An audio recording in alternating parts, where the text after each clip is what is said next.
Welcome back here today in Wausau, Florida at the Emergency Management Center. Right now with Lynne Abel, Public Safety Director for Washington County. Been a long day, Lynne. Joined you at 8:30 for the initial state briefing this morning. You've had many people come and go through this building in the course of the day. Let's start at the beginning. When this building was first built, the county caught a lot of heat. Some naysayers said that it would never be useful, that it was a waste of grant money, yada yada. They went on and on. Just like a fire truck, you don't need it until the poop's hitting the fan. Right. This is the type of emergency that really pulls all of those agencies and the necessity for having them all in the same room. You've got a jewel of a facility here. Talk about how the building has performed. Obviously, you're not new to this. You've been around now for enough years. But talk a little bit about the facility and how that enables you to do the job that you do. Okay, well, it has created the space that we needed to get all of our response agencies together. We don't only use this building when we're activated like this. It's the perfect place for training, for these kind of events, for our fire departments, for law enforcement, for EMS, the different agencies. We have regional trainings here. So it's a perfect place on blue skies to do some training. But for an event like this, it really, we couldn't do it in another facility that doesn't have these capabilities. We're able to communicate better out of this building. We're able to communicate with each other while we're here. We're able to coordinate, work needs, work shortfalls. We're able to feed. We're able to be fairly comfortable, but more importantly, to work efficiently in communicating and meeting the needs that come up at a time like this. Well, and obviously the security aspect of it. You've got a large parking lot. It's well-drained lot. It should be able to withstand whatever weather because it's built to those standards, That's those correct. wind range standards. Yes, sir. Today is one of those instances where we see all of those agencies coming together. This morning we had the opportunity to talk to Washington County Sheriff Kevin Cruz for a few minutes. He mentioned if you've got a power out, if you've got a line across your power line, don't call 911. Right. What is the number here that we're encouraging people to call? Okay, if people will call 638-6203, we can direct them to the right folks to talk to. We've got the power companies represented here. We've got law enforcement represented here now. We've got fire departments represented here. We've got public works represented here. And so pretty much anything that you're going to be faced with, we actually have nurses here that can take some calls and direct as far as where folks need to go for shelter. We're communicating with our shelter that's open now.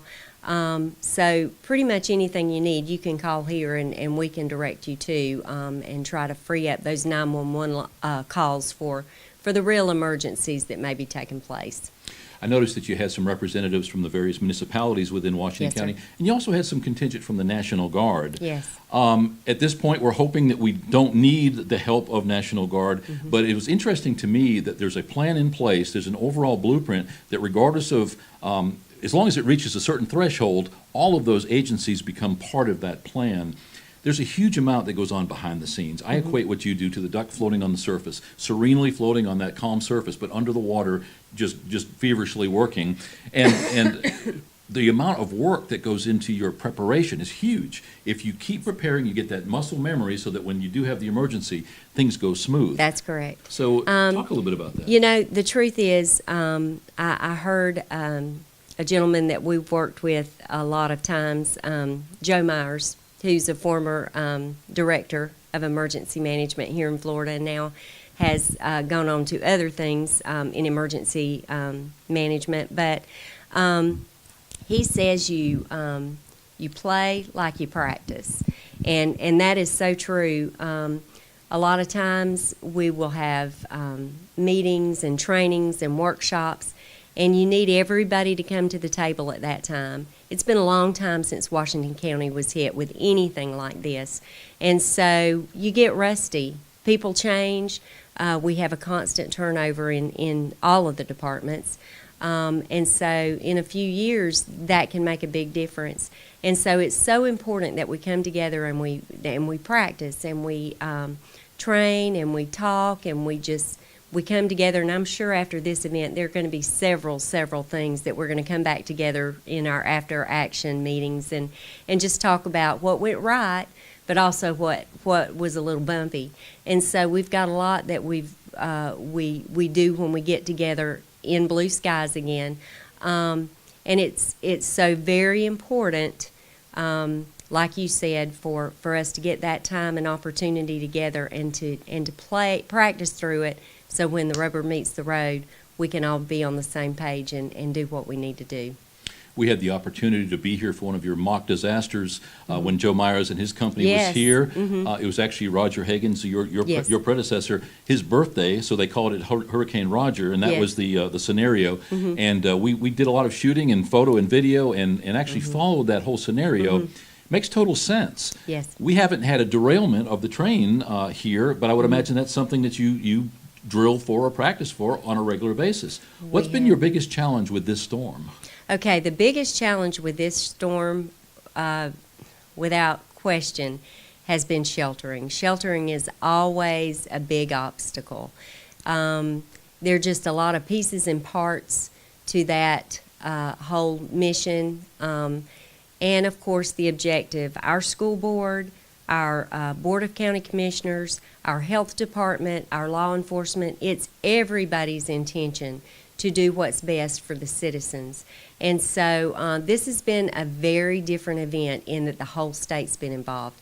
And we've been involved in sheltering, host sheltering for other areas of the state before we have started to feel a little bit of an impact. And so that's been a little different for us. You typically don't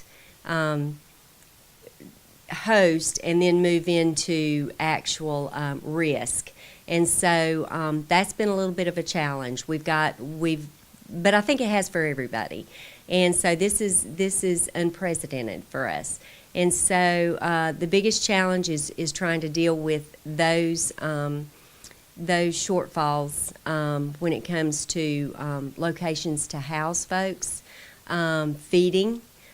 We have tremendous support from the Red Cross, from the Salvation Army, and the National Guard has been a tremendous asset in those arenas. But just making sure that everybody's on the same page and understanding that it's not simple. And people are passionate about the way that they feel about things, and they have every right to be.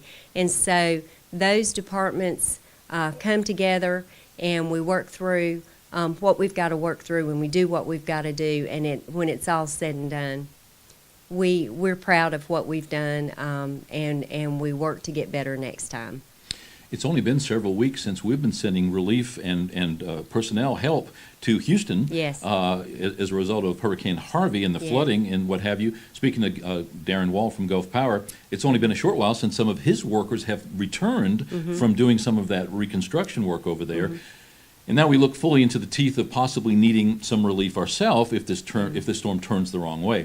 One of the things that really has gotten our attention is the fact that a third of the state or more has evacuated, heading parts north. So if they go straight north, they end up around Atlanta, but the storm was slated to go up the path, so they wanted to start heading west. No secret that we would start getting some of those transients staying here. Just recently, Walmart parking lot, pretty well full of RVs, buses, and so forth. I was kind of surprised. I saw this morning that a lot of them sort of caravanned out, heading to even farther points west.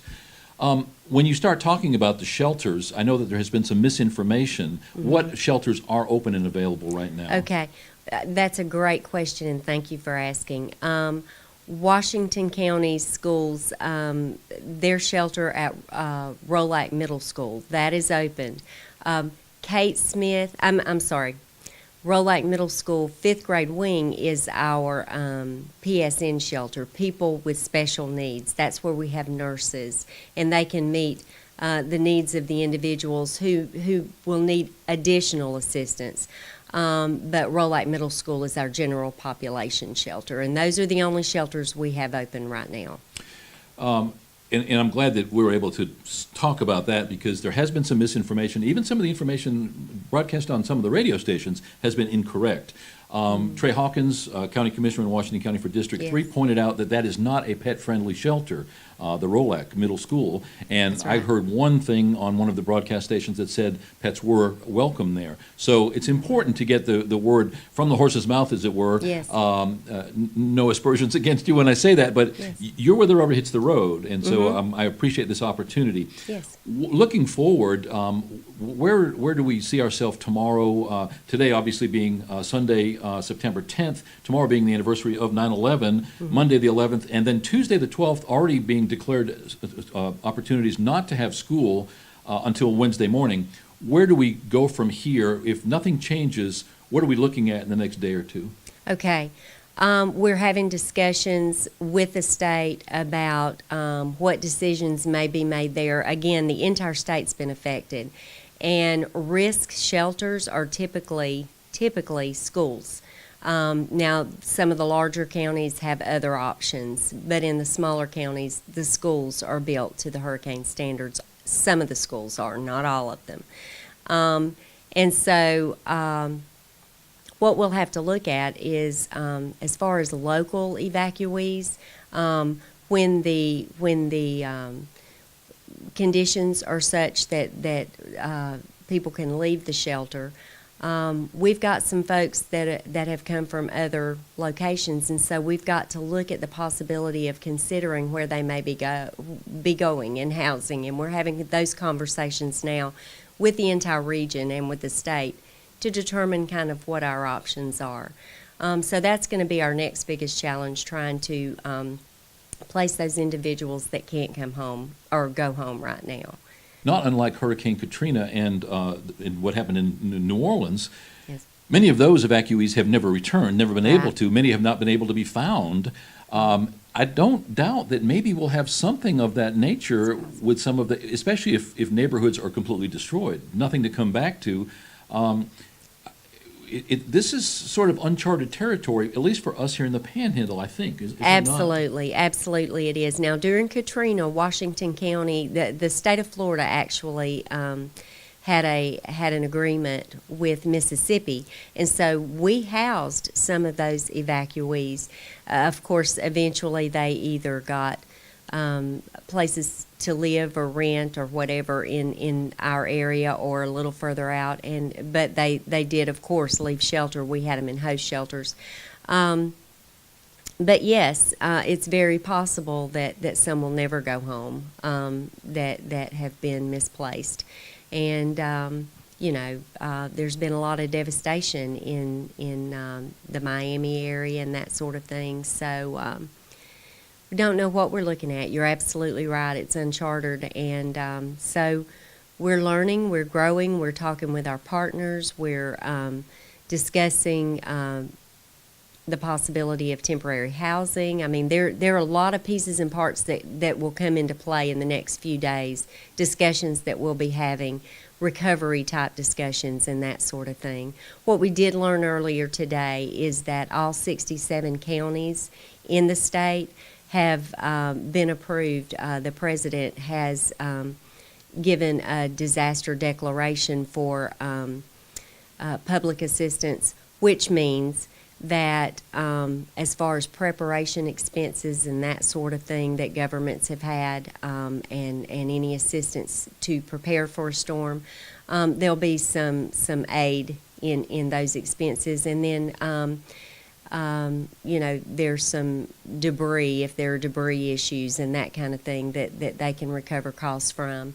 But as far as any other assistance right now, it looks very probable that there will be some assistance available. But it's a long process, and recovery doesn't happen overnight. And so, quite honestly, we have probably been spared the biggest brunt of this. It's looking like, we don't know what the evening holds, but it looks like we've been spared a lot of devastation. And we've made some decisions. Our commissioners, our schools, our local officials, elected officials. They've made some tough calls the past few days, and I'm sure they've been criticized to some degree. But when you're responsible for the citizens and their safety and their welfare, and you're looking down the road and you're having to make decisions, they've been very decisive in their decisions, and I think they've made the right decisions as far as closures, as far as opening shelters. We've just had a tremendous opportunity to come together and work together, and I think they've stepped up to the plate to do that. Well said.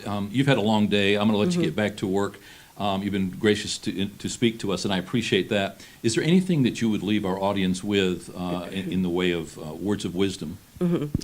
Well, of course, anytime that we're faced with a situation like this, it's always better to be prepared.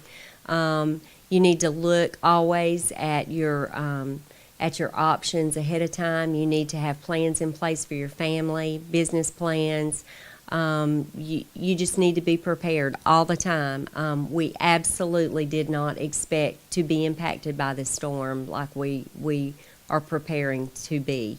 Again, it looks like that we may be in a good situation, but so many times that's not the case, and so it's always good to be prepared and to look at your plans and listen to the local officials and what's being said.